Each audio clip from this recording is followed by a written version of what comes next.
If you are holding this book, you already know the problem. Knowledge doesn't stick. No matter how many hours you pour into study, highlighting, rereading, nodding through videos, most of what you learn evaporates, sometimes in days, often in weeks. You may have blamed yourself, called it a bad memory, or chalked it up to age or lack of talent. You may have felt frustration, resignation, or even a quiet dread that every new effort will simply end in another round of forgetting. I know this feeling intimately because I have lived it. The silent tragedy of modern education is not lack of opportunity, but the leakage of hard-earned knowledge through the cracks of passive learning. It is a hidden tax paid in lost hours, wasted effort, and missed growth. It is the slow drift from ambitious beginnings to a life spent relearning what you thought you had mastered. But here's the truth. Memory is not a gift, and it is not a mystery. It is a system. A leaky bucket can be patched, a mind engineered. The right process transforms knowledge from something you chase to something you keep. This book is a blueprint for building that process, brick by brick. You will find no empty promises or magical shortcuts here. Instead, you will find the proven architecture of a memory that lasts, built on the twin engines of active recall and spaced repetition, powered by the remarkable flexibility of Anki flashcards. You will learn why passive review is a mirage, how to translate information into atomic questions that never slip away, and how to construct a daily routine that makes remembering as automatic as breathing. You will see why forgetting is not your fault, but your brain's design, and how to make that design work for you. You will learn to spot the illusions that masquerade as understanding, to build cards that sharpen knowledge instead of blurring it, to trust the power of exponential review, and to take command of your learning for good. The tools in these pages are not just for exams or certifications. They are for anyone who wants to break the cycle of relearning, to accumulate wisdom instead of letting it trickle away. Whether you are a student, a professional, or a lifelong autodidact, what you remember shapes who you become. The transformation begins with a single choice: to stop blaming your memory and start building your system. If you follow the path ahead, you will not just remember more. You will become the person who keeps what others forget, the one who connects the dots, sees the patterns, and moves forward while the rest stands still. Welcome to the project of a lifetime, making your knowledge permanent. Let's begin. Chapter 1, Memory Problem. Stop for a second and answer this honestly. What exactly do you remember from the last nonfiction book you read? Not the title and not the general vibe. I mean the specific arguments, the key data points, the 3 steps the author told you to take. If you are like most people, you might recall a vague concept or an interesting anecdote. But the actual substance, the knowledge you spent 10 hours reading to acquire, it's gone. This is the silent tragedy of modern learning. We spend thousands of hours in lectures, reading textbooks, watching tutorials, and sitting in meetings. We invest our most valuable asset, our time, into acquiring knowledge, and then we simply let it walk out the door. You are paying a forgetting tax on everything you learn. Every time you study for an exam only to blank out 3 weeks later, you are paying the tax. Every time you nod along in a meeting but cannot recall the action items the next morning, you are paying the tax. Most people treat this as a fact of life. They shrug and say, "I just have a bad memory." But that's a lie. You do not have a bad memory. You have a bad system. You are trying to hold water in a bucket full of holes, and instead of patching the holes, you're just pouring water faster. This chapter is your wake-up call. We are going to look at the cost of this leakage, and then we are going to introduce the tool that stops it. The high cost of the forgetting tax. Let's look at the math of your current study habits. If you spend 10 hours learning a complex topic, say a new programming language or a physiological system for medical school, and 2 weeks later you can only recall 5% of it, your return on investment is catastrophic. You effectively wasted 9.5 hours. If you did that with your money, you would be bankrupt. Yet you do it with your mind every single day. The problem is not that you are incapable of learning. The problem is that your brain is designed to clear out clutter. Evolutionarily, it was not important to remember the specific syntax of a Python function or the date of a historical treaty forever. Your brain aggressively prunes information it deems useless. And unfortunately, most of the ways we study send a direct signal to the brain that says, "This information is temporary, delete it." We rely on passive study methods. We reread chapters, we highlight sentences in bright yellow, we watch YouTube videos at 2x speed. These activities feel like work. They feel productive. When you reread a sentence you have seen before, your brain recognizes it. You get a warm flush of familiarity. You think, "I know this." But recognition is not recall. Recognition is your brain saying, "I have seen this before." Recall is your brain saying, "I can produce this information from scratch, right now, without help." Passive study creates the illusion of competence. You walk into the exam or the boardroom feeling prepared because you recognize your notes. But when the question comes and you have to pull the answer out of the void, you grasp at air. That is the forgetting tax collecting its due. Compound interest for your mind. Now, imagine the alternative. Imagine a world where learning is not a leaky bucket, but a bank account with high interest rates. This is what happens when you install a system like Anki. When you capture a fact, a concept, or a mental model into a properly designed flashcard system, you are making a deposit. You are telling your brain, "Keep this." Through the mechanisms we will explore in this book, specifically the twin engines of active recall and spaced repetition, you stop the decay. Instead of losing 90% of what you learn, you retain 90% or more. This changes the fundamental physics of your education and career. Knowledge begins to compound. When you remember what you learned in your first year of university, your second year material makes more sense because you have a solid foundation to build on. When you remember the details of a project you managed 3 years ago, you make better decisions on the project you are managing today. Most people live their lives on a treadmill of relearning. They learn a concept, forget it, and have to learn it again 2 years later when it becomes relevant.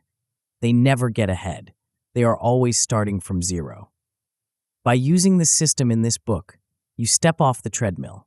You learn something once, you maintain it with seconds of effort, and you keep it forever. You become the person in the room who connects the dots that others cannot see, simply because you are the only one who remembers the dots exist. The danger of stagnation. If you do not solve this problem, the long-term consequences are severe. It is not just about bad grades or awkward moments in conversation. It is about stagnation. When you subconsciously know that you will forget what you study, you become hesitant to tackle difficult subjects. Why bother reading that dense technical manual if it is just going to evaporate? You start to procrastinate. You stick to what is easy.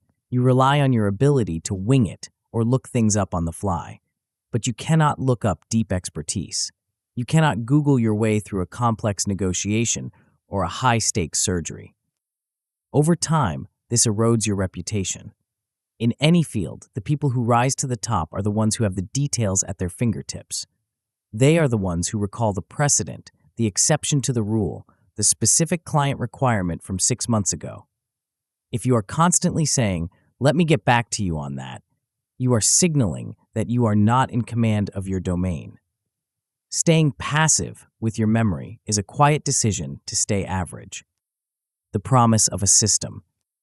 This book is not a collection of random study tips. It is a blueprint for a machine. By the time you finish these chapters, you will have built a personal memory system that sits behind your life like a safety net. We are going to use Anki, a powerful free software that handles the scheduling of your memory. But Anki is just the tool. A hammer is useless if you do not know how to swing it. We are going to teach you the architecture of memory. You will achieve 3 specific things. First, you will build a working Anki setup that syncs across your phone and computer. Second, you will learn to translate the chaos of lectures and books into clean atomic units of memory.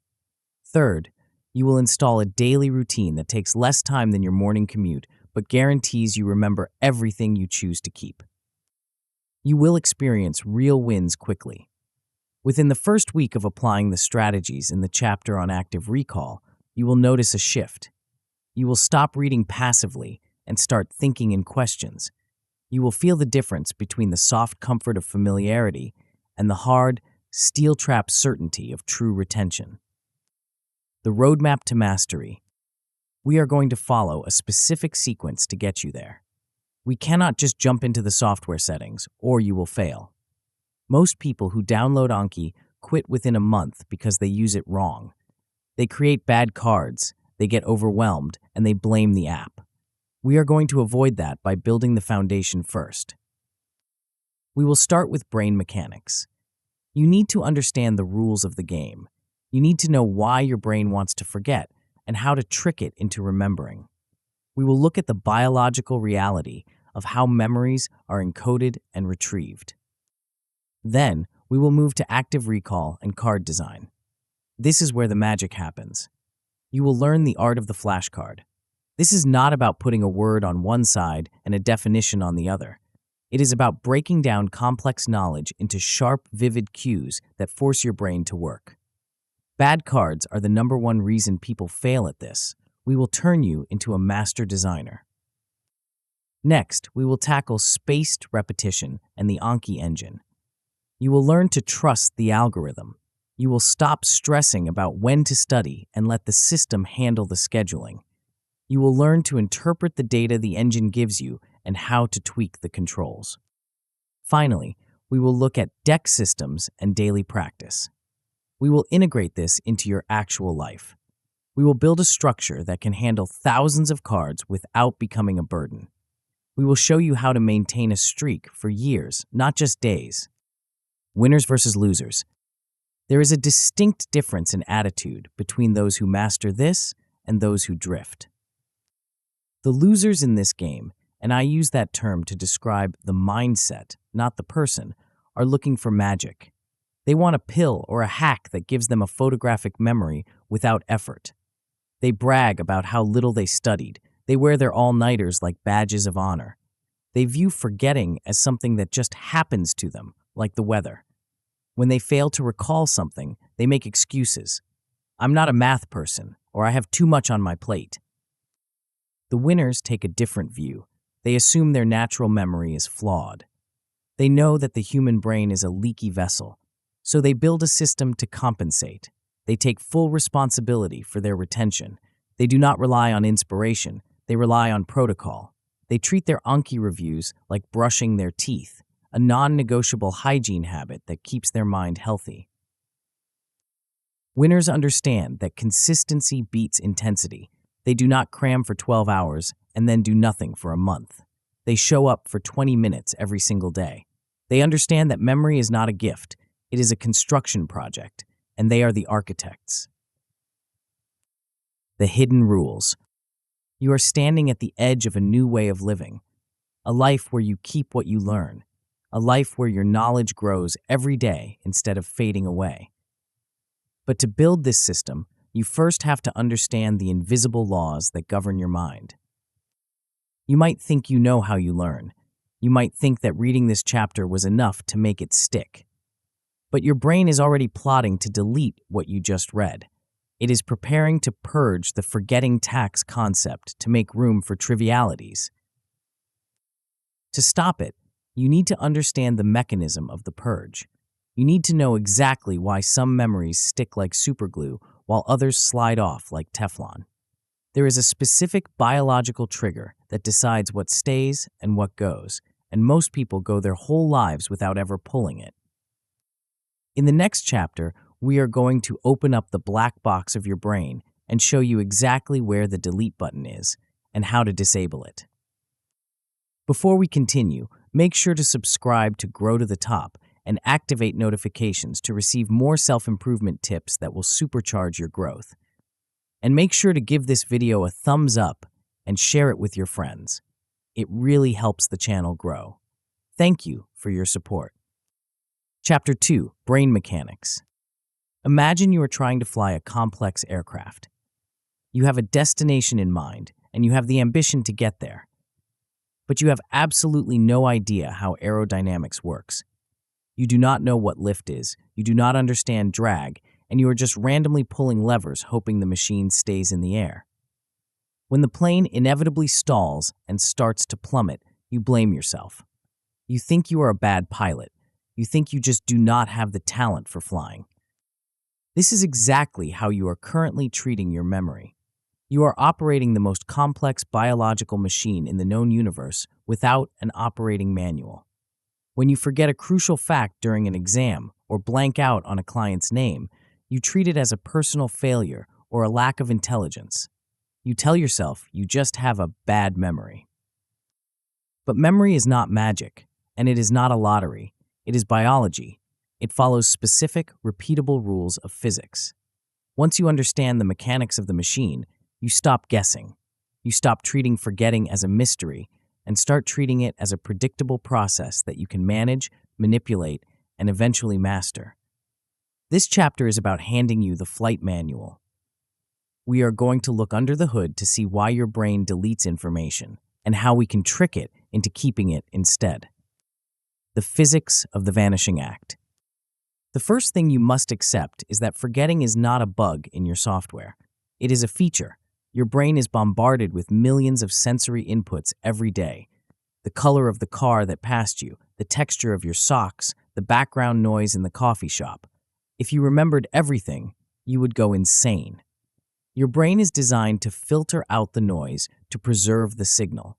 It aggressively deletes anything it deems irrelevant to your survival. This creates a predictable pattern known as the forgetting curve.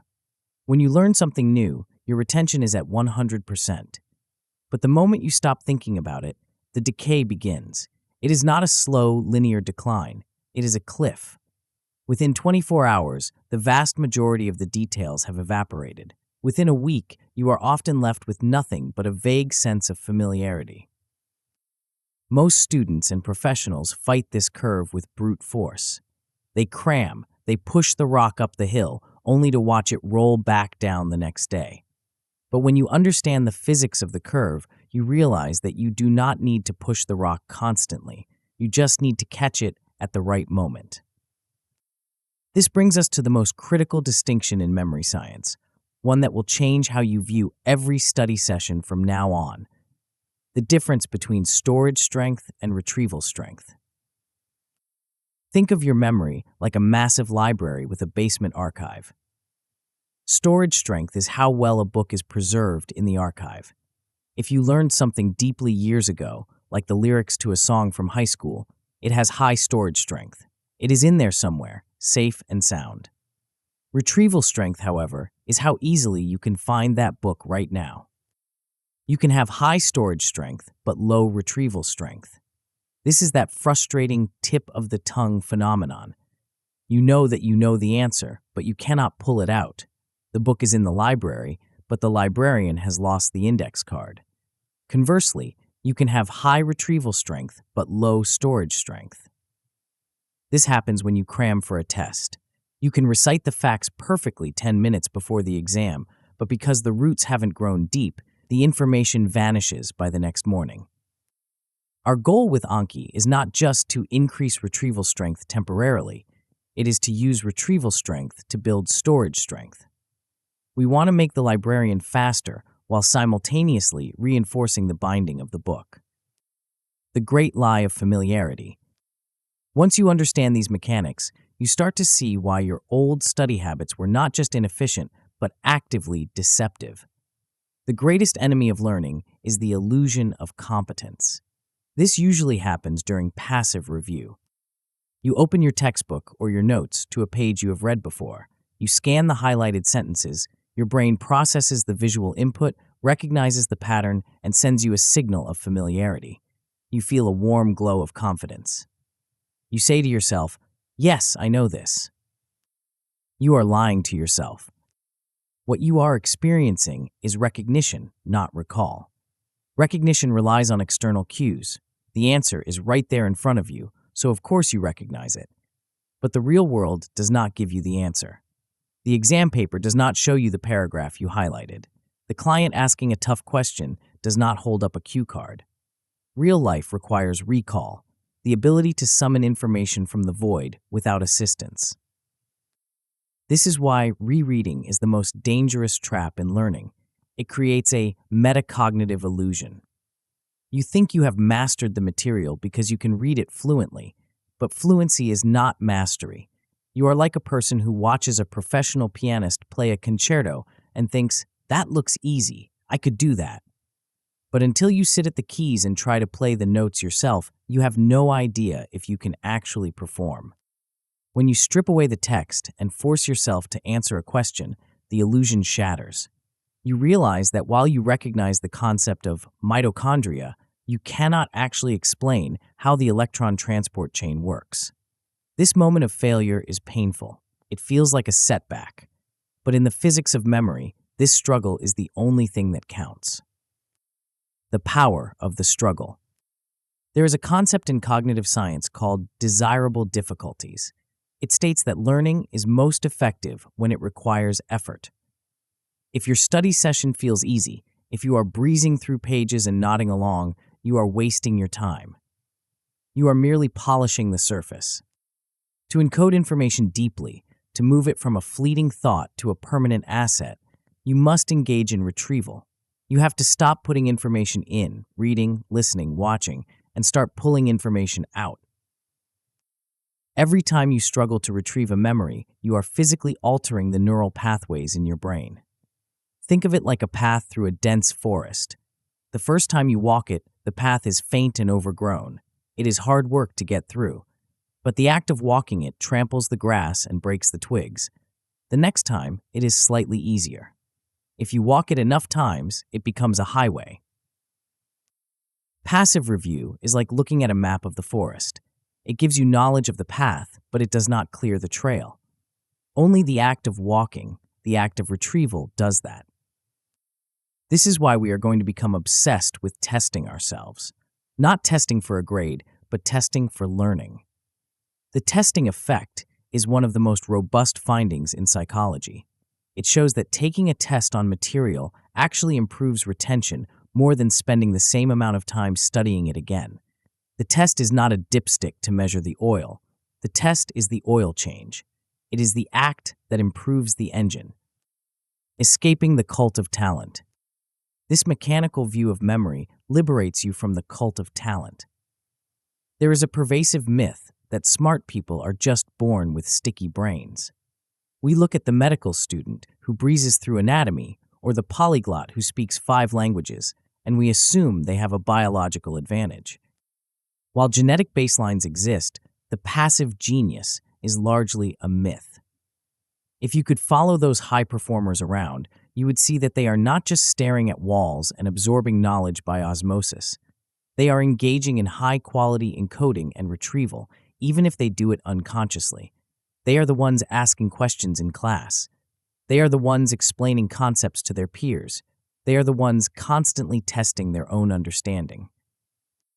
The loser mindset waits for a lightning bolt of inspiration or relies on raw intelligence to carry the load. The winner mindset builds a system that aligns with brain mechanics. They know that even a genius will forget if they do not respect the forgetting curve. They know that even a person with average intelligence can outperform a genius if they leverage spaced repetition and active recall. You do not need a better brain. You need a better protocol for the brain you have. The memory-aware routine. So how do we translate this theory into something you can do today? You need to redesign your study sessions to prioritize retrieval over consumption. The standard routine is read, highlight, reread, repeat. The new routine is learn, close, retrieve, check. When you are learning something new, give it your full focus. You need to encode the information clearly first. You cannot retrieve what you haven't stored. But the moment you finish a section, whether it is a chapter of a book or 10 minutes of a lecture, you must stop. Close the book, pause the video, look away from your screen. Now ask yourself, what did I just learn? Force yourself to explain it in your own words. Write it down on a blank sheet of paper. Speak it out loud to an empty room. Do not look at your notes. This will feel uncomfortable. You will feel the friction. You will realize you missed key details. That feeling of strain is the feeling of your brain rewiring itself. It is the feeling of storage strength increasing. If you can recall it easily, that is suspicious. It means you're relying on short-term memory, or the concept was too simple. If you cannot recall it at all, you need to re-encode. Go back and read it again, then try the retrieval step once more. Once you have successfully retrieved the idea, that is the moment to capture it. That is the moment you turn it into an Anki card. You are taking a snapshot of that successful retrieval and scheduling it for the future. Using difficulty as your compass. From this point forward, use difficulty as your compass. In most areas of life, we seek the path of least resistance. In memory training, we seek the path of most resistance, provided we can still complete the task. If you are reviewing your flashcards and you find yourself flipping them over instantly, barely glancing at the question, you are drifting back into passive recognition. You need to slow down. You need to ensure you are actually generating the answer before you see it. If a card feels hard, if you have to squeeze your eyes shut and dig through your mental archive for 5 seconds to find the answer, do not get frustrated. That 5 seconds of struggle is the most valuable part of your day. That is where the compounding interest is earned. A difficult retrieval that ends in success does more for your long-term memory than 100 easy reviews. You are becoming a memory architect. You are no longer just throwing bricks in a pile and hoping they form a house. You are laying them one by one, using the mortar of retrieval to lock them in place. You are respecting the weather patterns of the forgetting curve and building a roof that can withstand them. The missing piece. We have established the laws of physics. We know that the brain naturally wants to purge information to save energy. We know that the only way to stop this is to interrupt the forgetting curve with active retrieval. We know that the struggle of recall is what builds permanent strength. But knowing the physics is not enough. You can understand exactly how an internal combustion engine works: intake, compression, combustion, exhaust. But that knowledge alone will not move you down the highway at 70 miles per hour. You need a vehicle. You need a way to operationalize this struggle. You cannot just walk around all day randomly asking yourself vague questions about everything you have ever learned. That is chaotic and unsustainable. You need a mechanism that serves up exactly the right question at exactly the right time to trigger that powerful retrieval effect. You need to stop thinking in terms of notes and summaries, which are static and dead. You need to start thinking in a completely new format, a format that is alive, aggressive, and demands a response. There is a specific way to talk to your brain that forces it to listen, a specific way to frame information that makes it impossible to ignore. It is the fuel that powers the Anki engine, and without it, the software is useless. Chapter 3, Active Recall. You are sitting in an interview for your dream job. The interviewer leans forward, looks you in the eye, and asks you to explain a core concept in your field, something you studied extensively in university, something you read about just last week. You smile confidently because you recognize the topic immediately. You can picture the page in the textbook. You can see the diagram. You can even remember highlighting the definition in neon yellow. But when you open your mouth to speak, nothing comes out. You stammer. You grasp for the specific words, but they are slippery. You offer a vague, high-level summary that sounds fluffy and unconvincing. Inside, your mind is screaming, "I know this! I swear I know this!" But the interviewer's expression shifts from interest to polite patience. You leave the room realizing that while you recognize the topic, you did not actually know it. This is the gap between passive familiarity and active mastery. It is the single biggest reason capable people fail exams and professionals embarrass themselves in meetings. You have spent your life consuming information, reading, watching, listening, but you have rarely practiced producing it. You have been training to be an audience member when life requires you to be a performer. In this chapter, we are going to flip your entire approach to learning upside down. We are going to stop trying to absorb knowledge and start demanding that your brain produce it. This is the engine that drives the entire Anki system. Without this habit, your flashcards are just digital waste. With it, you become the most dangerous person in the room. The lie of I know this.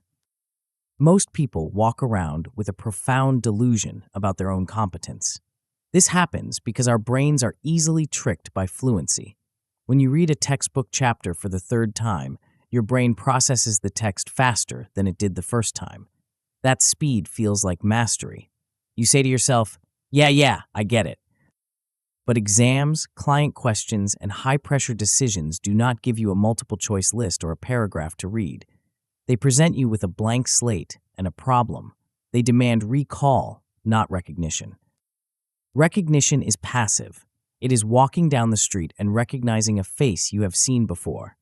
Recall is active. It is being able to sketch that face from memory on a blank sheet of paper. The difference between these two skills is the difference between an amateur and a pro. If you want reliable performance, the kind where you can answer complex questions without breaking a sweat, you have to stop trusting the feeling of familiarity. You have to start testing yourself. This is non-negotiable. If you cannot retrieve the information from your brain without a cue, you do not know it. You just have a receipt that says you bought it once. The force multiplier. Here is the good news. The solution to this problem is also the most efficient way to study ever discovered. It is called the testing effect, but a better name is active recall. Imagine two students, Sarah and Mike. They both have 1 hour to study for a biology exam.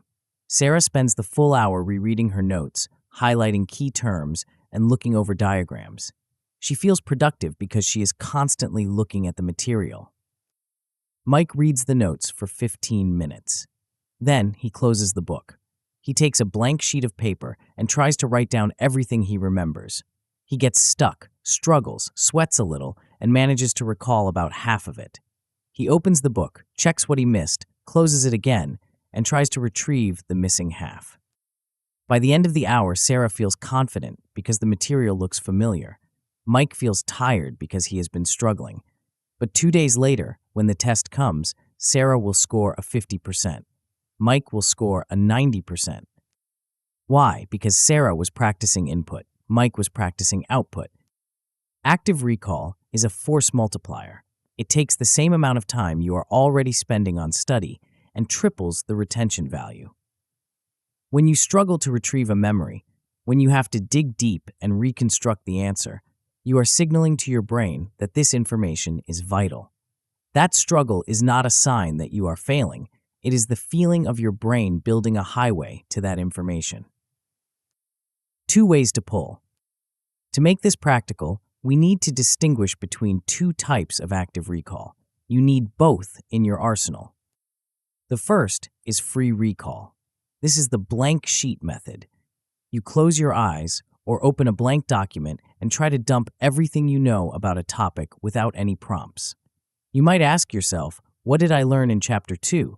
And then try to reconstruct the arguments, the definitions, and the examples from scratch. Free recall is brutal.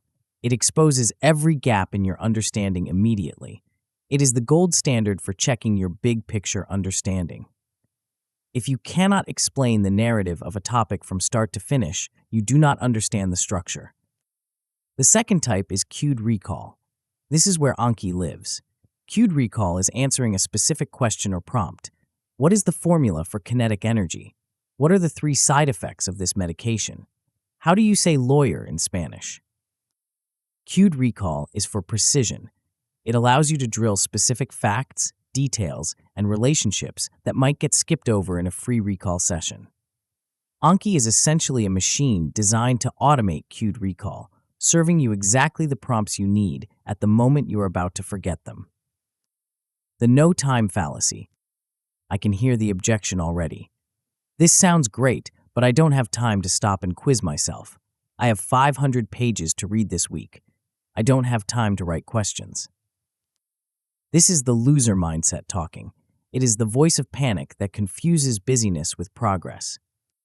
You do not have time not to do this. If you spend 10 hours reading those 500 pages but retain almost nothing, you have wasted 10 hours. If you spend 15 hours reading and quizzing yourself and you retain 80%, you have built a career asset. Writing questions is not a separate activity from studying, it is studying. When you look at a paragraph and try to formulate a question that tests the core concept, you are engaging in deep processing. You are analyzing the information, prioritizing it, and restructuring it. Even if you never looked at the flashcard again, the act of making it would still be more valuable than just reading the text. Stop viewing question creation as admin work that you have to get through so you can start learning. The interrogation of the text is the learning. Stop taking notes, start asking questions. So how do we change your daily workflow? You need to shift from being a scribe to being an investigator. Most people take notes by transcribing. They hear something interesting and they write it down. The mitochondria is the powerhouse of the cell. They have captured the fact on paper, but they haven't captured it in their mind. From now on, you're going to think in questions. When you are sitting in a lecture or reading a book, do not just write down the facts. Instead, ask yourself, if I wanted to test myself on this later, what question would I ask? If the lecturer says, the Roman Empire fell in 476 AD due to a combination of economic instability and military overspending, do not write that sentence down. Instead, write, what were the two primary causes of the fall of the Roman Empire in 476 AD? See the difference? The first is a statement you can passively read later. The second is a challenge you must actively solve later. By writing the question, you are preparing your future self for active recall. You are creating a hook in your mind. When you transfer this to Anki, you put the question on the front and the answer on the back. Now, you have a permanent testing asset. You never have to reread that chapter again. You just have to answer the question. The art of the interrogation. To get the most out of this, you need to ask better questions. If all your flashcards are simple definitions, what is X, you will end up with a shallow understanding. You need to use question stems that force you to think. Use why questions to test causality. Why does inflation increase when interest rates drop? This forces you to explain the mechanism, not just the fact. Use how questions to test process. How do you calculate the net present value of an investment? This forces you to walk through the steps mentally. Use compare questions to test relationships. Compare the immune response in viral versus bacterial infections. This forces you to retrieve two sets of information and find the differences. You can also do this without Anki in the gaps of your day. This is what I call no-card drills. When you are walking to your car or waiting for the kettle to boil, ask yourself, what was the most important thing I learned this morning? Do not settle for a vague answer. Force yourself to articulate it clearly, as if you were teaching it to someone else. If you realize you can't explain it, you know exactly what you need to review when you get back to your desk. The trap of the monster card. There is a danger here, and it is one that traps almost every beginner. In your enthusiasm to use active recall, you might start creating questions that are impossible to answer. You might write a card that says, "Explain the French Revolution." This is a disaster. When you see this card in Anki, your brain will freeze. The question is too big, it is too vague. You will mumble something about peasants and cake, flip the card, see 3 paragraphs of text, and say, yeah, I basically got it. You are back to the illusion of competence. You are back to recognition. Active recall only works if the target is clear. You need to break that monster question down into 10 smaller, sharper questions. Who was the king of France at the start of the revolution? What was the primary grievance of the Third Estate? What event happened on July 14, 1789? These questions have binary answers. You either know them or you don't. There is no place to hide. That is what you want. You want a system that is honest with you, even when the truth hurts. The shift in identity. When you commit to active recall, you stop being a passive consumer of information. You become a question-driven thinker. You will find yourself sitting in meetings and thinking, what is the core question we are trying to answer here? You will read books and instinctively hunt for the key insights that deserve to be turned into questions. You will stop hoarding notes and start building a mental library. This shift is profound.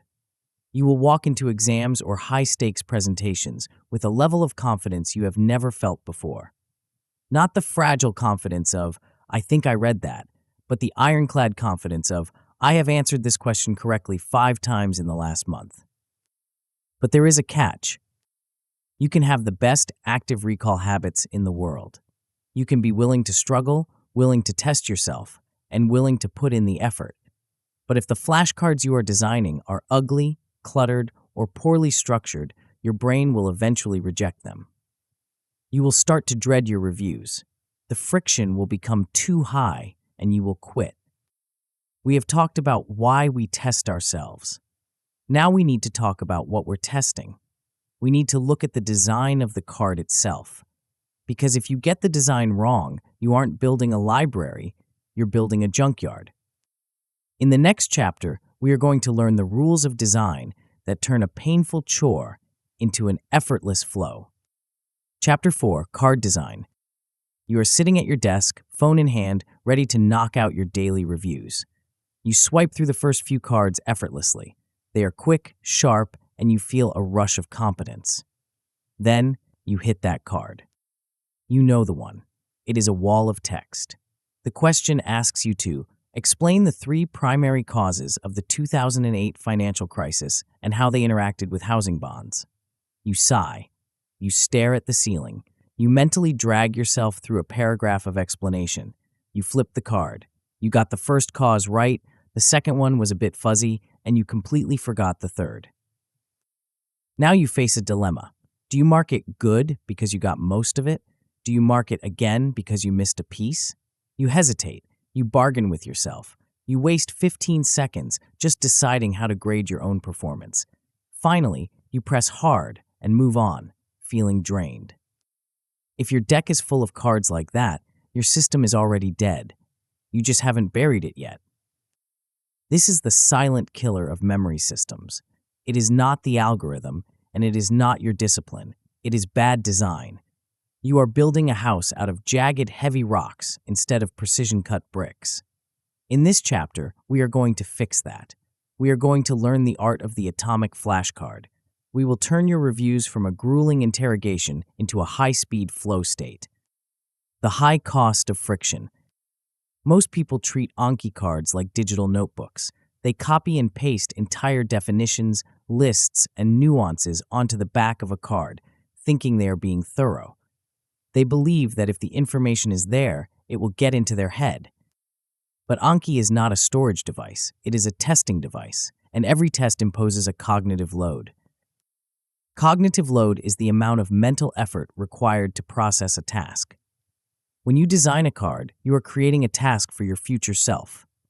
If that task is, read this paragraph and check if you recited it perfectly, the load is massive.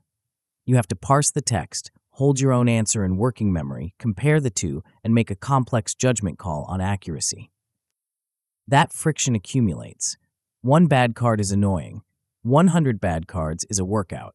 500 bad cards is burnout. When the friction gets too high, your brain starts looking for excuses to skip your reviews. You start dreading the app. Eventually, you stop opening it. The goal of card design is to reduce that friction to near zero. We want the cognitive load to be entirely focused on retrieval, not on parsing the question or grading the answer. A well-designed card should take seconds to answer and milliseconds to grade. It should feel like a reflex. The atomic standard. To achieve this, we follow one golden rule, the minimal information principle. This principle states that simple is not just better, simple is necessary. Each card should test exactly 1 idea. Not 2, not 3, and certainly not a list of 10. We call these atomic cards because they are indivisible. If you're learning a complex process with 5 steps, you do not make 1 card that asks, what are the 5 steps? You make 5 cards, or perhaps 6, with 1 card asking for the sequence. This feels counterintuitive to smart people. It feels like cheating to make the question so easy. It feels like you are fragmenting the knowledge too much, losing the big picture. But you are not losing the picture, you are just ensuring that every pixel is sharp. When a card is atomic, the grading becomes binary. You either know it or you don't. There is no sort of. There is no bargaining.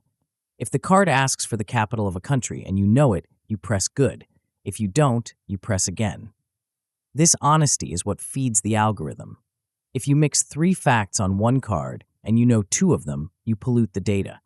You tell the algorithm you know the 3rd fact when you don't, or you tell it you forgot the first 2 when you didn't. Atomic cards keep the system honest. They allow you to pinpoint exactly where your memory is failing. If you struggle with step 3 of a process, only the card for step 3 will keep reappearing. The rest will graduate to long intervals, saving you time. The Frankenstein monster. Let's look at the enemy. I call it the Frankenstein card. This is a card stitched together from various pieces of information that don't belong together. Imagine a card that says, "What is the mitochondria? What does it do? And who discovered it?" This is a disaster. To answer this, you have to switch modes 3 times. You have to define, explain function, and recall a name. If you forget the name, you fail the whole card. You are punishing yourself for a small gap in knowledge by forcing yourself to review things you already know. The solution is to perform surgery. Slice that Frankenstein monster into 3 distinct cards. Card 1. What is the primary function of the mitochondria? Card 2. Which organelle is known as the powerhouse of the cell? Card 3. Who discovered the mitochondria? Now you can fly. You see the question, you fire back the answer. Boom, boom, boom. The speed of review increases, but more importantly, the precision of your memory increases. You are no longer memorizing a blob of text. You are memorizing specific, discrete facts that you can recombine later. The context trap. There is a pervasive myth that more context is better. People think that if they strip a fact of its surrounding text, they will lose the nuance. So they paste the whole sentence or paragraph into the card. This leads to a dangerous phenomenon called pattern matching. You stop reading the question and start recognizing the shape of the card. You see a block of text with a date in the top corner, and your brain shortcuts to the answer without actually processing the meaning. You aren't learning the concept, you are memorizing the visual layout of the flashcard. However, we do not want to strip away all context. If you just have a card that says date and the back says 1789, that is useless. You need the Goldilocks zone of context, just enough to anchor the memory, but not enough to give it away or slow you down. This is where closed deletion becomes your best friend. Closed deletion is a fancy term for fill in the blank. In Anki, it allows you to take a sentence and hide one specific part of it. For example, the blank is the currency of Japan. This preserves the sentence structure. It keeps the context, but it forces your brain to zero in on the missing variable. It is a laser scalpel for memory. You can take a complex theorem and create 5 different close cards from it, each testing a different variable or relationship, without ever having to write a "what is" question from scratch. The ambiguity assassin. Even if your cards are short, they can still be fatal if they are ambiguous. Ambiguity is the assassin of flow. Picture a card that simply says, Gettysburg. What does that mean? Are you asking for the date, the location, the winner, the number of casualties, the famous speech? When you see a prompt like that, your brain freezes. You have to guess what your past self wanted you to know. If you guess 1863, but the card wanted Pennsylvania, you feel frustrated. You technically knew the fact, but you failed the mind-reading test. Your prompts must be precise commands. Do not write Gettysburg. Write Gettysburg year, or Gettysburg state, or who won the Battle of Gettysburg. This precision creates a contract between your present self and your future self. The contract states, if you answer this specific question, you are correct. There is no room for interpretation. This eliminates the split-second hesitation that drains your energy. When the command is clear, the response can be automatic. The card clinic. You will not get this perfect on day 1. You will write bad cards. You will write cards that are too long, too vague, or too easy. That is part of the process. The difference between a novice and a master is how they handle these bad cards. The novice grunts, pushes through the pain, and ignores the friction. The master treats the friction as a signal. When you hit a card that makes you wince, or a card where you consistently get the answer wrong, stop. Do not just press again and hope it gets better next time. It won't. The card is broken. You need to open a card clinic right there in the middle of your review. Edit the card. Is it a Frankenstein? Split it. Is it ambiguous? Clarify the prompt. Is it just a useless fact you don't actually care about? Delete it. Deleting cards is one of the most powerful moves you can make. It is an act of curation. It says, this information is not worth the mental overhead of maintaining it. A lean, high-quality deck is infinitely more valuable than a massive, bloated one. The result, high-velocity learning. When you apply these design principles, atomic facts, binary grading, precise prompts, and ruthless editing, your experience of Anki changes completely. Reviews stop feeling like a chore and start feeling like a video game. You get into a rhythm. Question, answer, good. Question, answer, good. You can clear 100 cards in 10 minutes. You feel a sense of mastery because you are constantly getting small wins. This speed is not just about saving time, it is about sustainability. If your reviews take an hour of painful grinding, you will quit. If they take 15 minutes of high-speed flow, you will do them forever. But there is a lingering question. We have built the engine and we have refined the fuel. We have the perfect cards ready to be loaded into your brain. But when should you look at them? If you review them too soon, you are wasting time on things you already know. If you review them too late, you have to relearn them from scratch.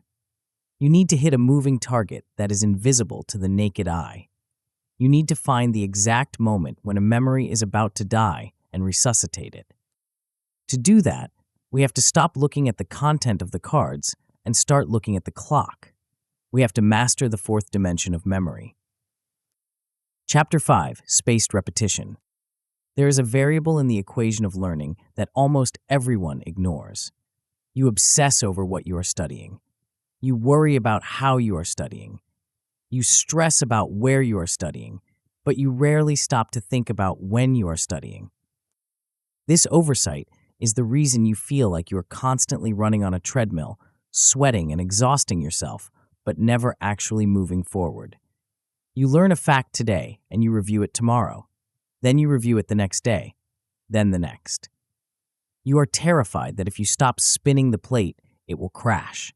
So you spend all your energy keeping the same plates spinning, which means you have no energy left to pick up new ones.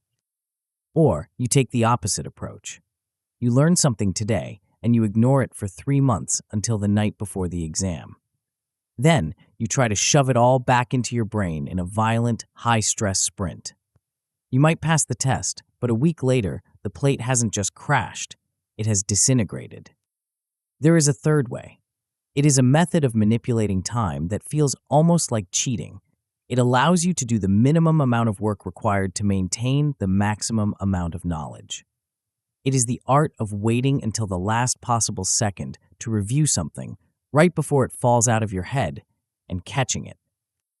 This is spaced repetition. It is the engine that drives Anki, and it is the only reason you can eventually have 10,000 cards in your deck, but only spend 20 minutes a day reviewing them. In this chapter, we are going to learn how to turn time from an enemy that erodes your memory into an ally that solidifies it. The architecture of decay. To understand why this works, you have to go back to the forgetting curve we discussed earlier. Memories do not fade linearly. They decay exponentially. You lose a huge chunk of information in the first 24 hours, a bit less the next day, and even less the week after. But here is the secret. Every time you successfully recall a memory, you change the shape of that curve. You flatten it. Imagine you learn a new legal precedent or a line of code today. If you do nothing, it is gone in 3 days. But if you review it tomorrow, just 1 day later, and you successfully recall it, you reset the clock. But you do not just reset it to where it was, you upgrade it. Because you forced your brain to retrieve the information, the memory is now stronger. It will now take 3 days to fade to that same danger zone. So you wait 3 days, you review it again, you struggle a bit, you find the answer, and you strengthen the pathway. Now the memory is robust enough to last for a week. You wait a week, you review it, now it can last for a month. This is the spacing effect. It is the observation that information is encoded more deeply when reviews are spaced out over time rather than massed together. By progressively expanding the intervals between your reviews, 1 day, 3 days, 7 days, 21 days, you are constantly pushing the memory to the edge of failure and then rescuing it. This is efficiency in its purest form. You are not reviewing the material because you are anxious. You are reviewing it because it is biologically necessary. And crucially, you are not reviewing the material during the days in between. During those gaps, you are free. You are ignoring the card, letting it sit in the back of your mind, letting the retrieval strength dip just enough to make the next review difficult, and therefore effective. The courage to wait. The math of spaced repetition is simple. The psychology of it is brutal. Implementing this system requires a massive leap of faith.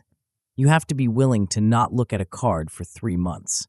You have to trust that when Anki says, "See you in 4.5 months," the information will actually be there when you return. For a hard worker who is used to brute forcing their way through school or work, this feels like negligence. You have been trained to believe that more hours equal more learning. If you are afraid of failing an exam, your instinct is to review your notes every single morning. It feels safe. It feels responsible. But it is a trap. Reviewing something you already know perfectly is a waste of time. It is overlearning. If you can recall a fact instantly and effortlessly, reviewing it again today adds zero value to your storage strength. You are just soothing your anxiety. Winners understand that silence is part of the music. They understand that the gap between reviews is where the efficiency lives.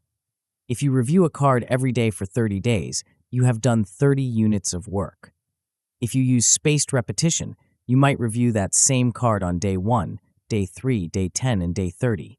You have done 4 units of work. The result at the end of the month is identical. You remember the fact. But the spaced repetition user has saved 85% of their time. That saved time is what allows you to learn the next thing and the next. It is how you build a library of knowledge instead of just a handful of pamphlets. The cramming illusion. We need to address the alternative because it is seductive. Cramming works. We all know it works. You stay up all night, you drink coffee, you shove the data into your brain, and you vomit it onto the exam paper the next morning. But cramming is a loan with predatory interest rates. You are spiking your retrieval strength sky high for a very short period, but you are doing nothing for your storage strength. The moment the pressure is off, the brain flushes the data. This creates a cycle of dependency. Because you know the knowledge is fleeting, you feel you must keep cramming to maintain it. You never feel secure. You never feel like you actually know your field. You only know what you reviewed yesterday. Spaced repetition breaks this cycle. It builds long-term equity. When a card graduates to an interval of 6 months or a year, that knowledge has become part of your long-term infrastructure. You can walk into a meeting or an exam without preparation and perform because the knowledge isn't floating in your short-term buffer. It has been woven into the fabric of your mind. Surrendering to the algorithm. So how do you actually do this? Do you need a spreadsheet? Do you need to calculate exponential decay curves on a whiteboard? No, you let the machine do it. Anki's primary function is to handle the scheduling. Your job is simply to be honest. When you turn over a card, you are presented with 4 buttons. Again, hard, good, and easy. These buttons are not just a grade, they are the steering wheel for the time machine. When you press again, you are telling the system, "I forgot this, reset the interval, I need to see this soon." When you press hard, you are saying, "I remembered it, but it was a struggle. Don't increase the gap too much." When you press good, you are saying, "I got it. The spacing was perfect. Push it further out next time. When you press easy, you are saying, that was too simple. Send this far into the future so I don't waste my time. Your only task is to accurately report your experience. If you lie to the algorithm, you break the system. If you press hard when you really forgot it, just to avoid the shame of starting over, you will end up with a card that has a long interval but no memory to support it. You will fail it again in a month. If you press good on everything because you want to finish quickly, you will drift into the illusion of competence. Trust the default settings at first. Anki has been refined over years to approximate the average human forgetting curve. It is not perfect, but it is far better than your intuition. The bankruptcy of the backlog. There is a scenario where this system feels like it is attacking you. It happens when you stop showing up. Spaced repetition relies on consistency. The algorithm assumes you will review the card on the day it is due. But life happens. You get sick, you go on vacation, you have a deadline at work, you miss a day, then you miss 3, then a week. When you open Anki, you see a red number, 500 cards due. This is the backlog. It is the accumulation of all the reviews you missed, plus the ones that came due today. It feels overwhelming. The temptation is to declare bankruptcy, to delete the deck and start over, or to just close the app and never look back. Do not do that. A backlog is just data. It's a sign that your system is waiting for you. When you face a backlog, you must triage. Do not try to clear it all in one heroic session. That leads to burnout. Instead, set a time limit. I will do 20 minutes of review today. Anki will show you the most urgent cards first. You chip away at the mountain. You can also use focus tags. If you have a backlog of 1,000 cards, but only 200 of them are related to your upcoming exam, filter your deck. Review the critical ones first. Let the others wait. The intervals on the overdue cards will simply pause until you get to them. You might forget some of them, and that is fine. You will press again, and the cycle will restart. The micro-session strategy. One of the best ways to maintain your spacing without it taking over your life is to stop thinking of study time as a solid block. Spaced repetition works beautifully in the margins of your day. Because Anki handles the state of every card individually, you do not need to get into the zone. You can do 5 cards while waiting for an elevator. You can do 10 cards while the coffee brews. You can do 20 cards on the bus. These micro sessions add up. If you knock out 50 reviews during the dead time of your day, that is 50 reviews you do not have to do when you get home. You are keeping the gears of the machine oiled without disrupting your main schedule. This also prevents the dread factor. Facing a pile of 100 reviews feels heavy. Facing a pile of 10 feels trivial. By breaking the load into tiny chunks, you bypass the brain's resistance to starting work. The long game. When you commit to this, your relationship with knowledge changes. You stop seeing learning as a series of sprints and start seeing it as a garden. You plant a seed, the new card. You water it frequently at first, short intervals. Then, as the roots take hold, you water it less and less. Eventually, you have a tree that stands on its own, requiring rain only once a season. You will reach a point where you have thousands of mature cards, facts and concepts you haven't reviewed in months, that are still accessible to you. You will be in a conversation, and a relevant detail from a book you read 2 years ago will pop into your mind. You won't even know how it got there. It will feel like magic. But it isn't magic, it is engineering. You built a structure that respects the laws of time. However, there is a danger in blindly trusting the machine. While the default settings work for most people, they are a one-size-fits-all solution, but your brain is not a generic average. Some cards are naturally harder for you. Some subjects stick instantly. If you treat every card exactly the same, you will eventually hit a wall. You will find leeches, cards that you keep failing over and over, no matter how many times you review them. You will find yourself trapped in ease hell, where the intervals stop growing and you are stuck reviewing the same material endlessly. To become a true master, you need to stop being a passenger and start being a mechanic. You need to understand what is actually happening under the hood when you press those buttons. You need to understand the hidden numbers that dictate your destiny. In the next chapter, we are going to crack open the control panel. We're going to look at the variables that Anki tries to hide from you, and we are going to learn how to tune the engine so it runs at your speed, not someone else's. Chapter 6, Anki Engine. You are sitting in front of your screen, staring at a flashcard you have just answered. Your finger hovers over the spacebar. At the bottom of the screen, there are 4 buttons, each offering a different future. One button will show you the card again in 10 minutes. Another will hide it for 3 days. Another for a week. And the last one will banish it for a month. For a split second, you hesitate. You feel a twinge of anxiety. You wonder if pressing the wrong button will mess up the algorithm. You wonder if you are being too hard on yourself or too lenient. You feel like you are operating a complex piece of industrial machinery, but the control panel is labeled in a language you do not speak. Most people use Anki with a low-level fear of the software itself. They treat it like a black box. They feed cards into one end, press the buttons they think they are supposed to press, and hope that memory comes out the other end. They are terrified to touch the settings because they heard a rumor on a forum that changing the interval modifier will destroy their retention. This fear keeps you small. It keeps you from using the tool to its full potential. Anki is not a mystical oracle. It is a calculator. It is running a very specific set of math equations designed to predict the moment you will forget something. In this chapter, we are going to smash the black box open. We are going to look at the gears and pulleys inside.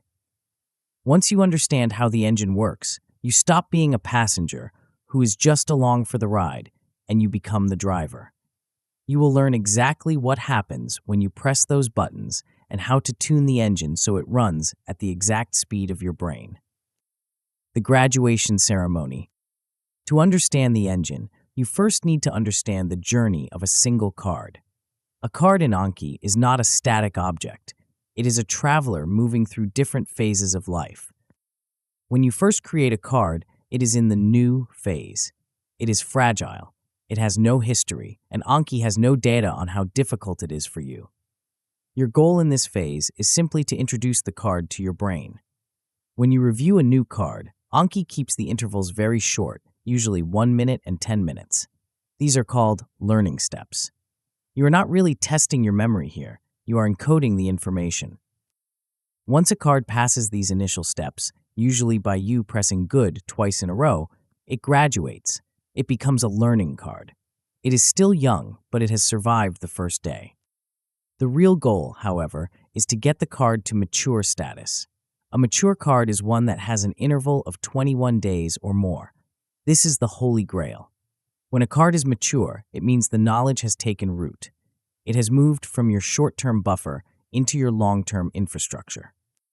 The Anki engine is essentially a sorting machine designed to push cards from new to mature as efficiently as possible, but it needs to know how fast to push them. If it pushes too fast, you forget. If it pushes too slow, you waste time. To make this decision, Anki assigns a secret number to every single card in your deck. You rarely see this number, but it dictates your entire study life. The invisible multiplier.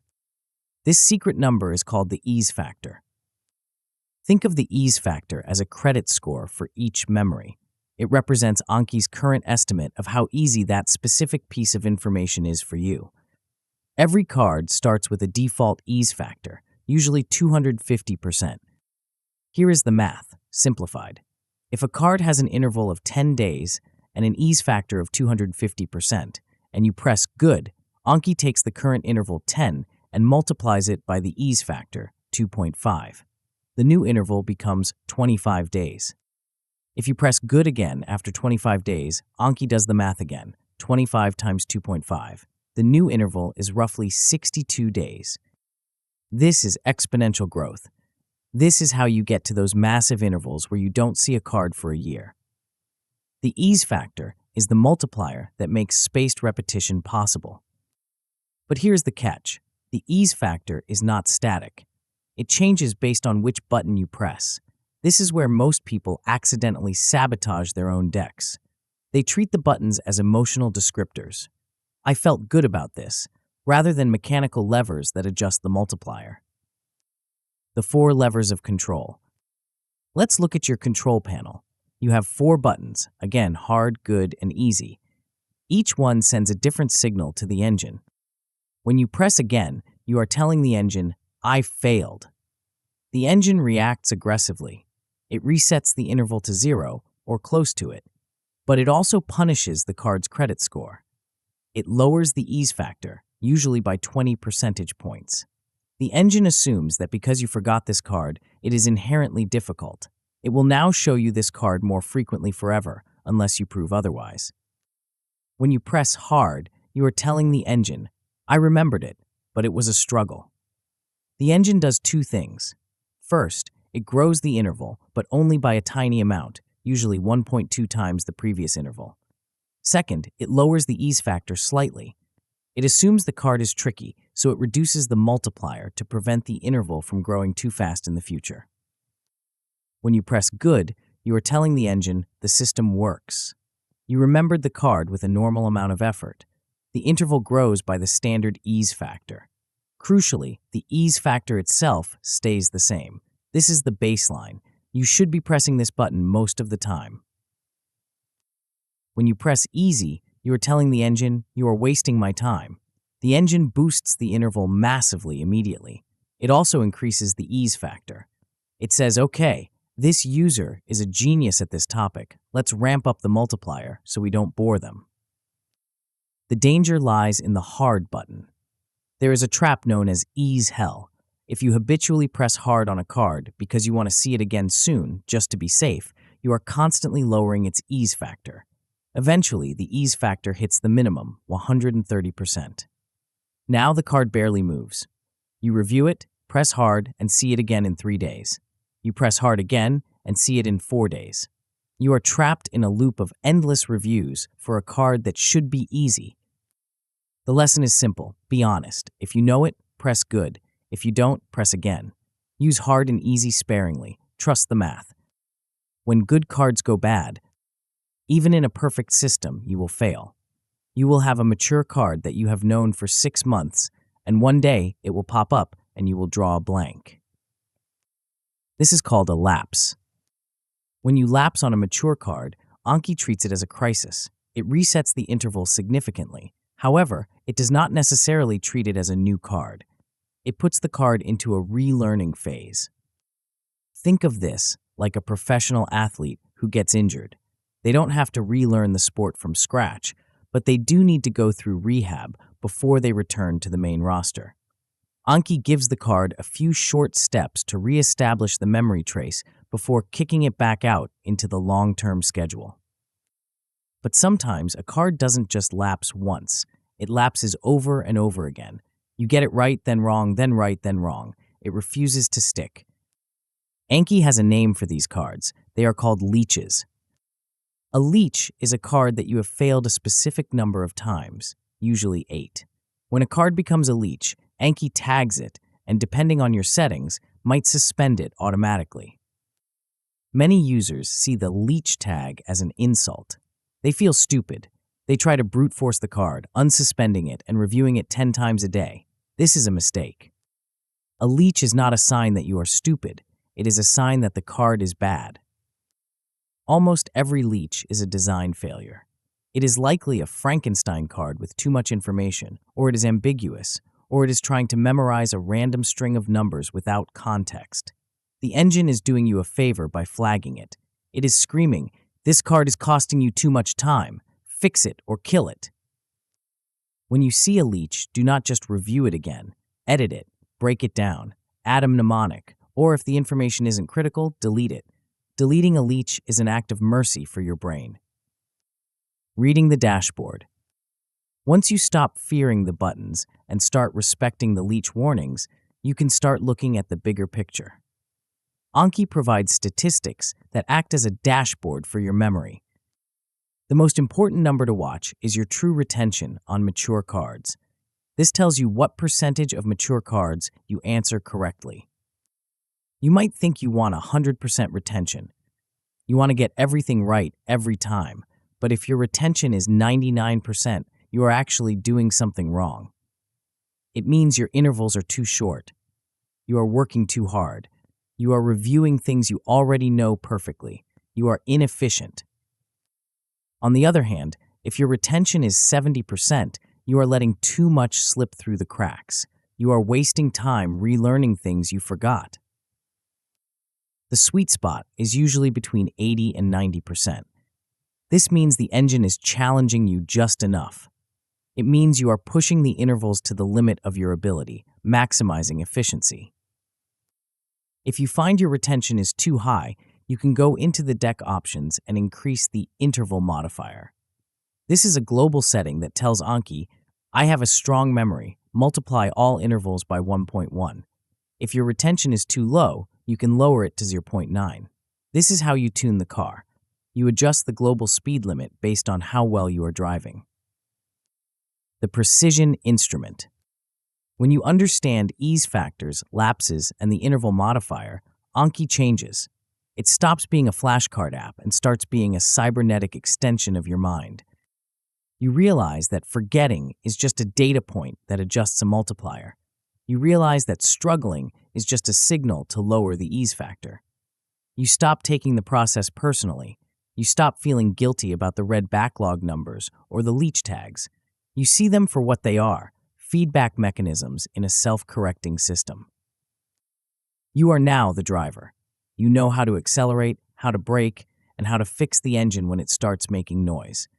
You have the mechanical skills to maintain a memory that spans years. But there is one problem left. A fast car and a skilled driver are useless if you are driving in circles. You can have the most perfectly tuned Anki settings in the world, but if your cards are organized into one giant, chaotic pile, you will eventually get lost. You need a map. You need a way to structure your knowledge so that it mirrors the complexity of your actual life, your job, your studies, your hobbies, and your goals. We need to talk about how to organize the chaos. We need to talk about the architecture of your digital mind. Chapter 7, Deck Systems. Imagine walking into a massive library. You are looking for a specific book on 19th century economics. You walk through the front doors, expecting to see rows of shelves organized by the Dewey Decimal System. Instead, you see a mountain of books dumped in the center of the room. There are cookbooks mixed with physics textbooks, novels buried under legal statutes, and travel guides tangled up with biographies.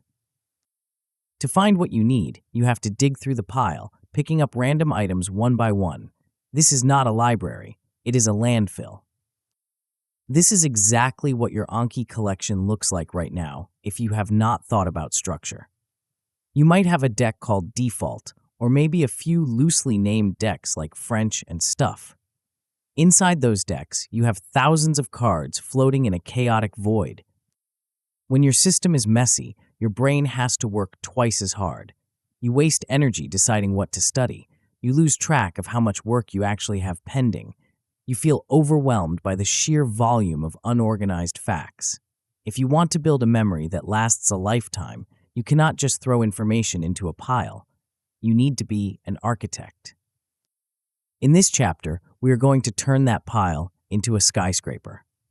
We are going to design a deck system that mirrors the complexity of your actual life, allowing you to switch between being a student, a professional, and a hobbyist without losing your mind. The architecture of focus. Structure is not just about tidiness. It is about performance. When you sit down to study, you need to be able to direct your attention like a laser.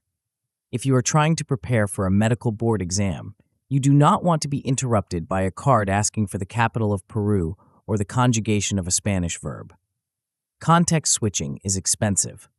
Every time your brain has to jump from one domain to another, you lose a fraction of your focus. A good deck system acts as a map of your life. It allows you to compartmentalize your obligations. When you open the folder for your job, you are in work mode. When you open the folder for your language learning, you are in linguist mode. This separation reduces decision fatigue. You do not have to wonder what to do next. the structure tells you. This becomes even more critical as you scale. Right now, you might only care about one subject. But if you follow the methods in this book, you will eventually have cards for your career, your personal interests, the books you read, and the skills you learn. Without a robust architecture, the weight of all these different lives will crush the system. You need a structure that can hold 10,000 cards as easily as it holds 10. The container and the label. To build this structure, you need to understand the two main tools Anki gives you: decks and tags. Most people confuse them, or they use one when they should use the other.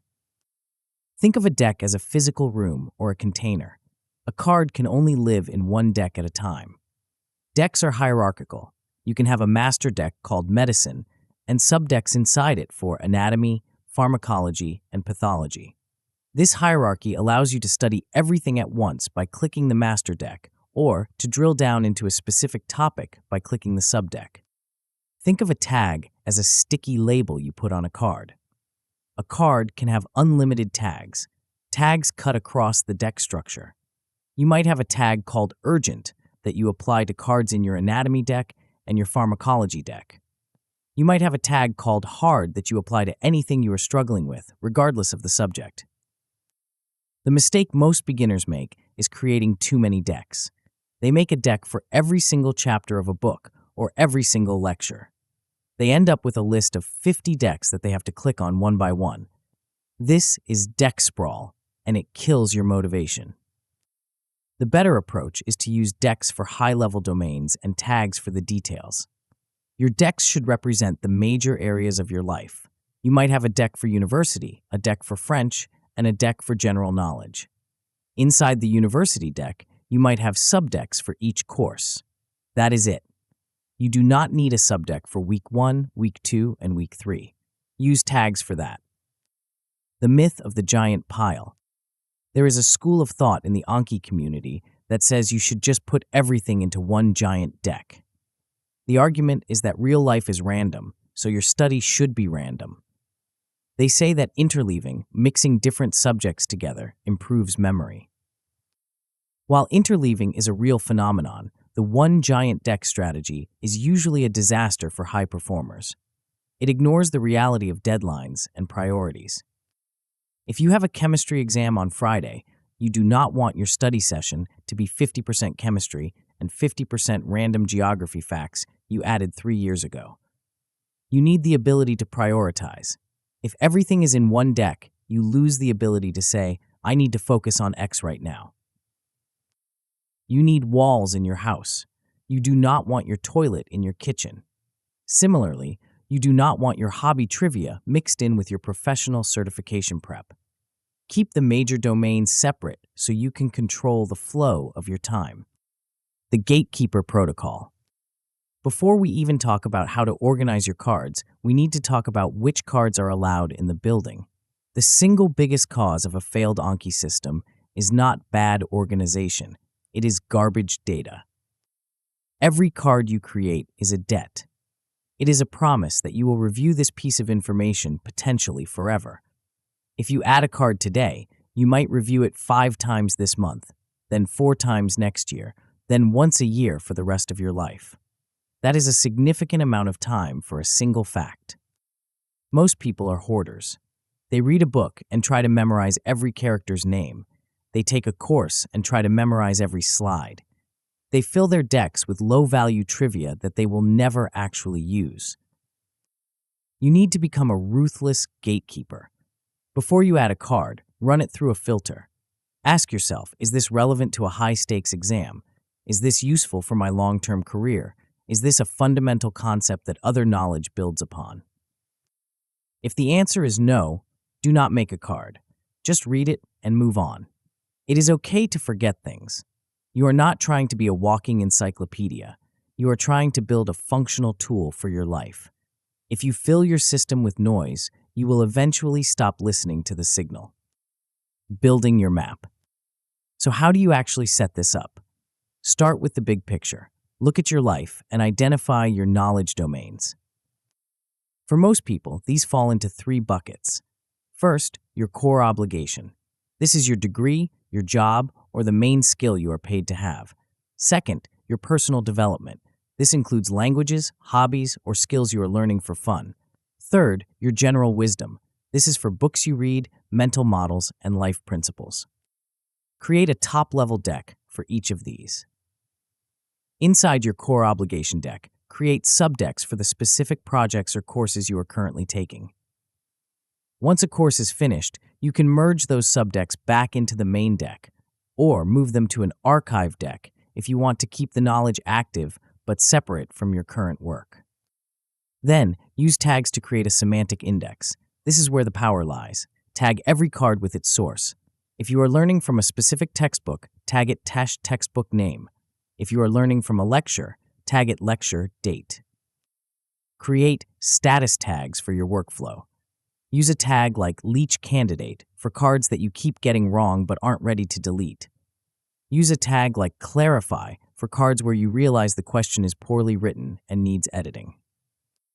This combination of broad decks and specific tags gives you the best of both worlds. You have a clean, simple home screen, but you have the power to filter and search for anything you need instantly. The Trojan horse of pre-made decks. A quick warning about downloading other people's decks. It is very tempting to go online and find a deck called Complete Spanish or All Medical Anatomy containing 10,000 cards. You think you are saving time. You are actually importing a Trojan horse.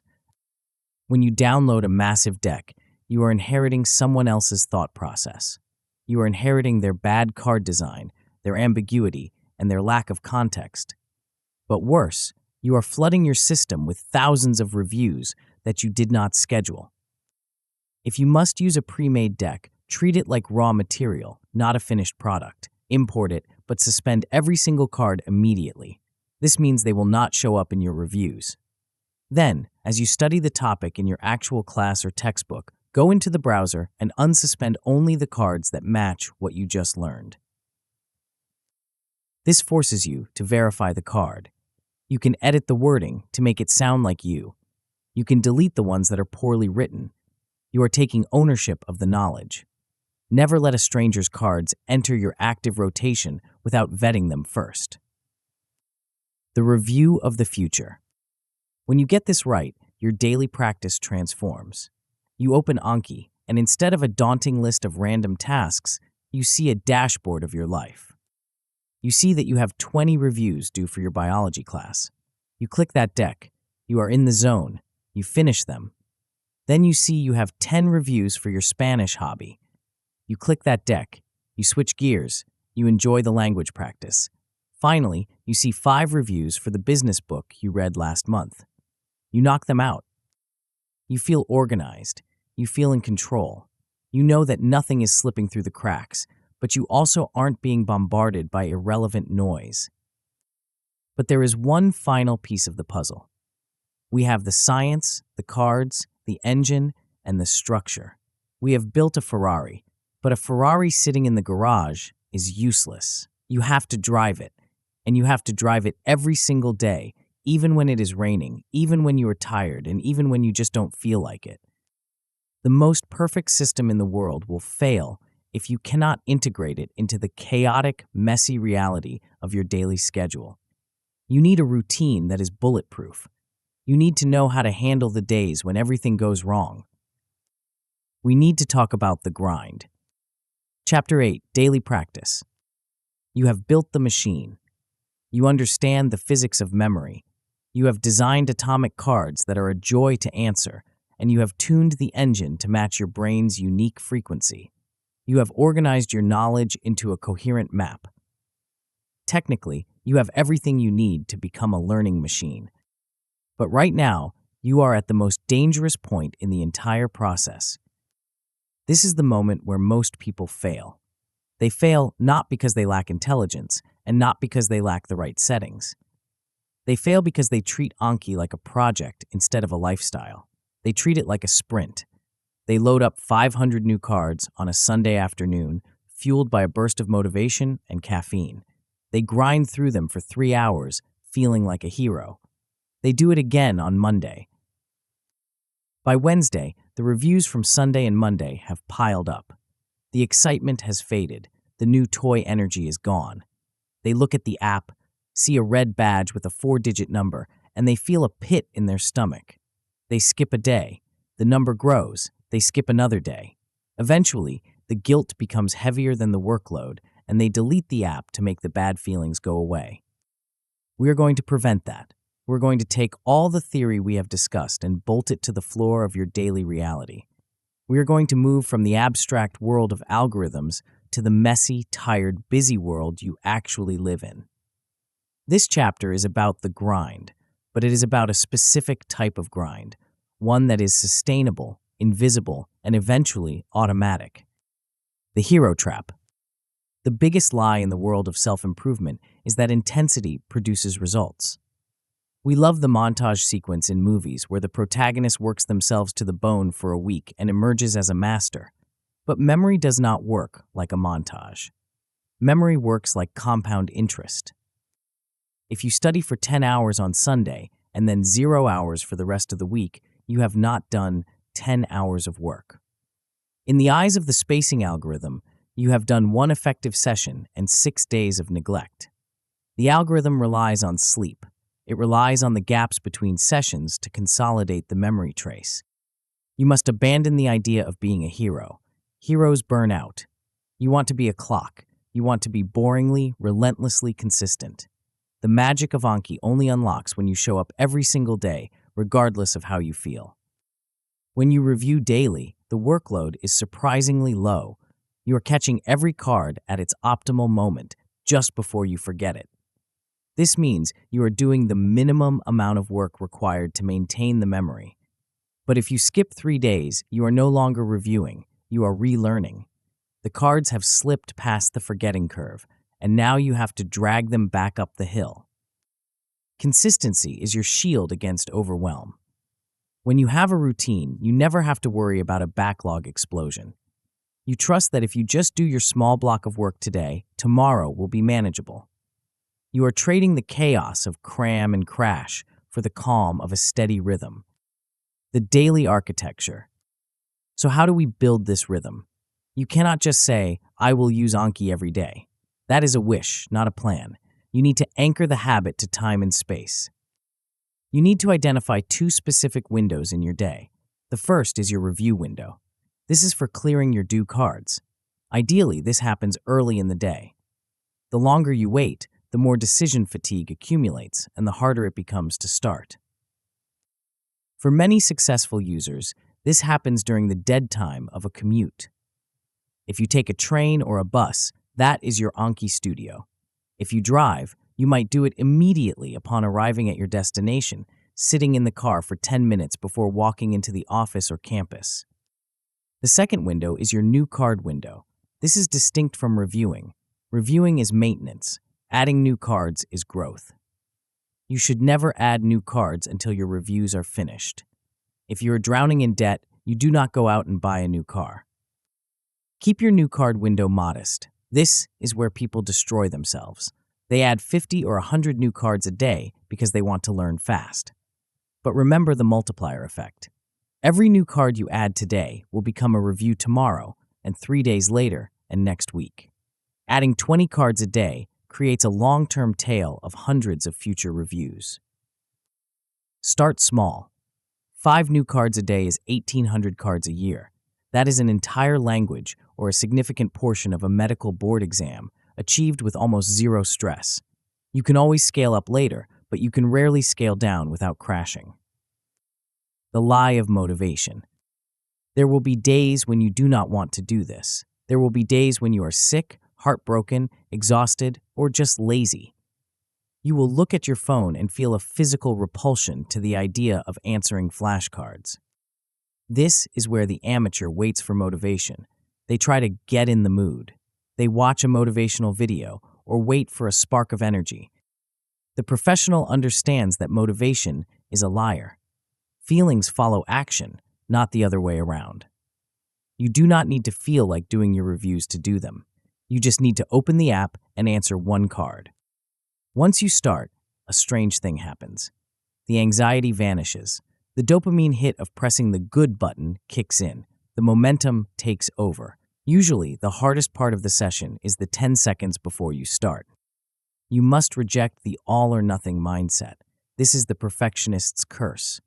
You miss a day and you tell yourself, well, the streak is broken, the system is ruined, I might as well give up. This is nonsense. If you forget to brush your teeth one morning, you do not stop brushing your teeth for a month. You just brush them that night. If you miss a day of Anki, you will have a slightly larger pile tomorrow. That is it. It's just data. It is not a moral failing. The art of the microdose. One of the reasons people struggle with daily practice is that they think they need a solid hour of uninterrupted silence to study. But Anki is designed to be interrupted. It is atomic. You can do 3 cards while waiting for the elevator. You can do 5 cards while the microwave counts down. You can do 10 cards while waiting for a meeting to start. These are microdoses of learning. If you become a scavenger for these hidden moments, you will realize your day is full of empty time. By filling these voids with reviews, you often finish your entire deck before you even get home for the evening. This approach stops Anki from becoming a burden that eats into your free time. Instead, it lives in the margins. It turns the useless waiting periods of modern life into productive growth. You stop being annoyed by the line at the grocery store because you see it as an opportunity to clear 20 cards. However, you must be careful. You do not want to become a robot who cannot be present with other people. Do not do Anki when you are supposed to be listening to your spouse or playing with your children. Use the dead time, not the living time. The minimum dose rule. On your very worst days, the days when everything goes wrong and you have zero energy, you need a safety valve. You need a rule that keeps the habit alive without breaking you.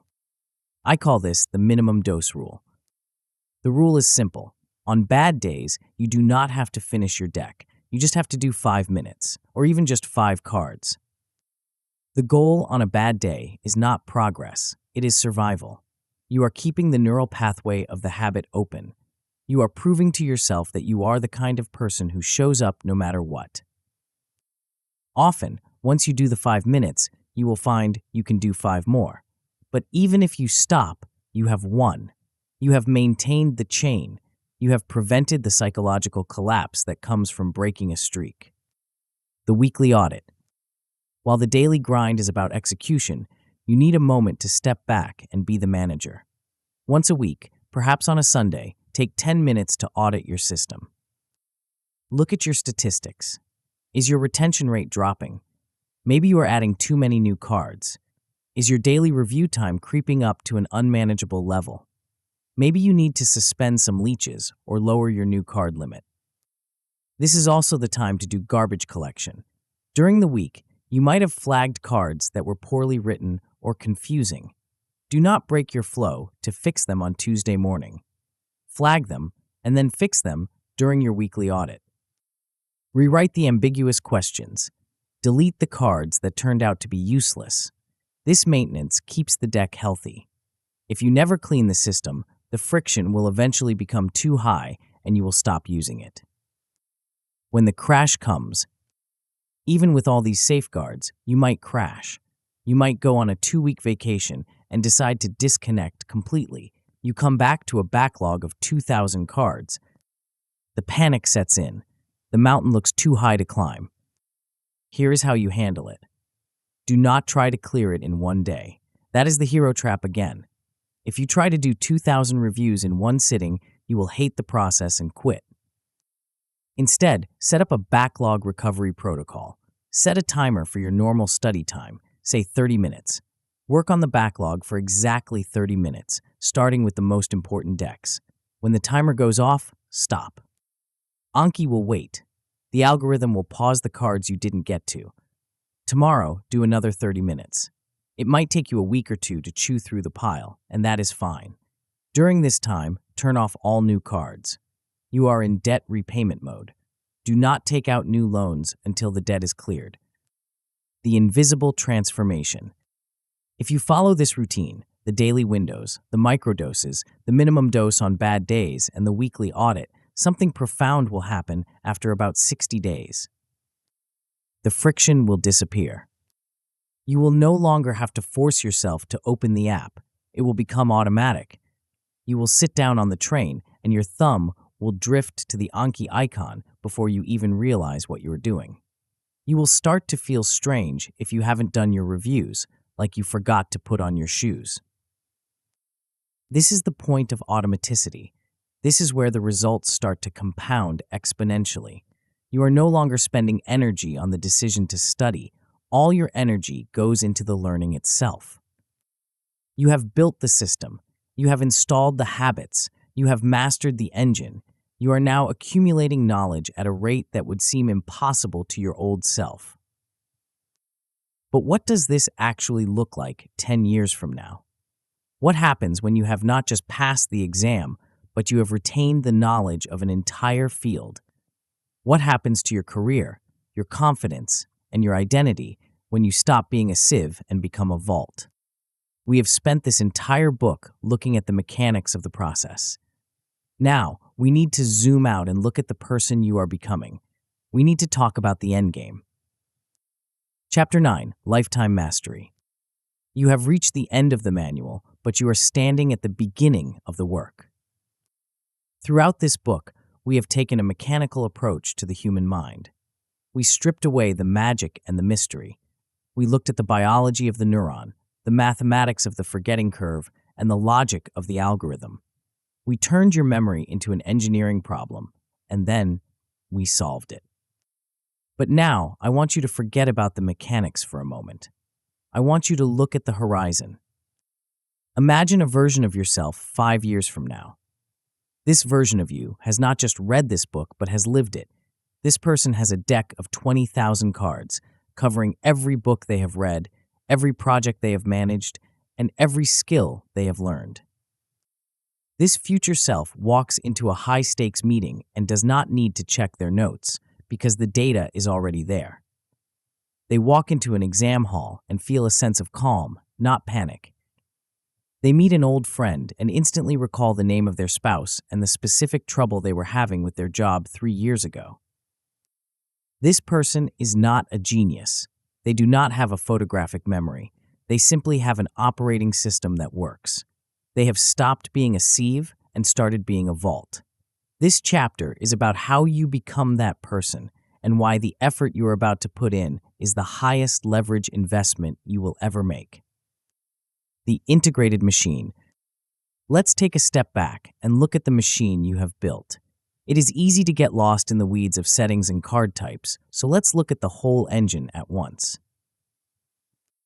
You have realized that memory is not a talent, it is a product of retrieval. You know that simply seeing information is useless. You have to pull it out of your head to keep it. That is the engine, active recall. You have realized that time is the fuel.